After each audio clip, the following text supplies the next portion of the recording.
ఒక పెద్ద తోటలో రెండు మొక్కలు పక్కపక్కనే ఉన్నాయి. ఒకటి రోజు కుండలో నీళ్లు పోయించుకునే అందమైన పూల మొక్క, రెండోది ఎవ్వరు పట్టించుకొని ఒక చిన్న అడవి మొక్క. ఒకరోజు పెద్ద తుఫాను వచ్చింది. గాలివానకు పూల మొక్క వేళ్లతో సహా ఊడి కింద పడిపోయింది.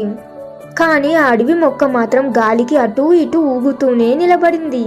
పూల మొక్క ఏడుస్తూ అడిగింది, నన్ను రోజు యజమాని ఎంతో జాగ్రత్తగా చూసుకున్నాడు, నీళ్లు పోశాడు, కానీ నేను పడిపోయాను.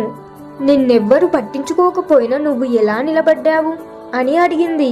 అప్పుడు ఆ అడవి మొక్క నవ్వి ఇలా అంది, నీకు నీళ్లు పైపైన దొరికాయి, అందుకే నీ వేళ్లు లోపలికి వెళ్ళలేదు. నాకు ఎవ్వరు నీళ్లు పోయలేదు, అందుకే నా దాహం తీర్చుకోవడానికి నా వేళ్లు భూమిలోకి చాలా లోతుగా వెళ్ళాయి. అందుకే ఈ గాలి నన్ను ఏమి చేయలేకపోయింది. అందుకే నేను చాలా గట్టిగా నిలబడగలుగుతున్నాను అని చెప్పింది ఆ అడవి మొక్క. నీతి: కష్టాలు లేని జీవితం అందంగా ఉండవచ్చు, కానీ కష్టాలను ఎదుర్కొంటూ పెరిగినప్పుడే మన మనసు వేర్లలాగా దృఢంగా మారుతుంది. అప్పుడు బయట పరిస్థితులు ఎలా ఉన్నా నీ అంతర్గత శక్తి నిన్ను కాపాడుతుంది. మరి ఇది కరెక్టేనా?